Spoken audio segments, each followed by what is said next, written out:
Welcome back to Karma Delivered, where the wrong people always pick the wrong person. This is part 1 of our new series. And trust me, you are going to want to be subscribed for part 2. Story 1. A contractor named Greg had been parking his work truck in a fire lane outside an apartment complex for 3 months. Management warned him twice. He told them he was only there for 20 minutes at a time. His truck was there for 4 to 6 hours every day. Then one afternoon, the apartment complex received a visit from a city fire safety inspector. Routine check. On her way out, she noticed Greg's truck in the fire lane. She ran the plates. Commercial vehicle. Registered contractor. 3rd offense on record from 2 previous job sites. 3rd offense for a commercial vehicle triggers automatic license review. Greg's contractor license was suspended pending investigation. He could not work for 11 weeks. His truck was also impounded. 11 weeks of zero income because he could not park legally. Story 2. A senior partner at a consulting firm had a habit of presenting junior analyst work as his own in client meetings. It had been happening for years. A junior analyst named Priya had been quietly building a portfolio. Every original analysis, every model, every recommendation, saved, dated, backed up in 3 locations, 2 years of work.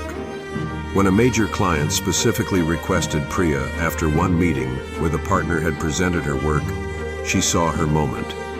She requested a direct meeting with the client, brought her portfolio.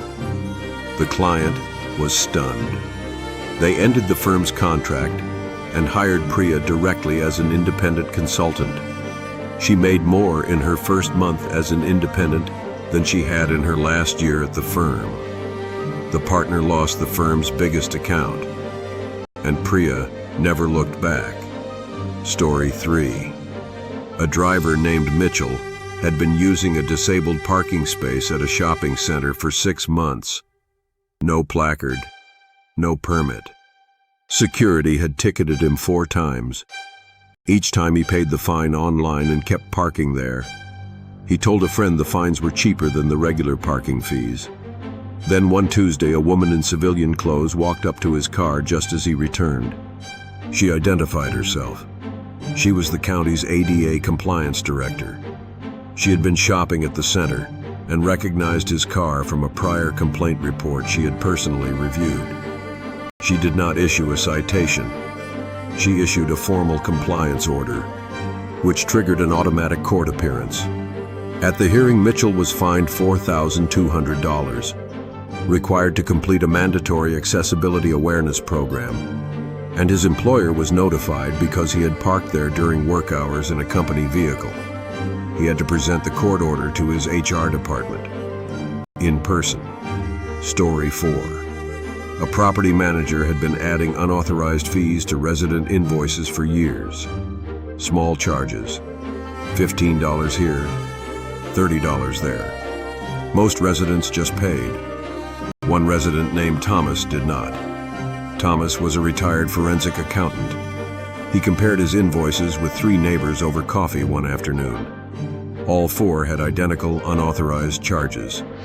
He spent 2 weekends building a spreadsheet, then contacted a tenant rights attorney.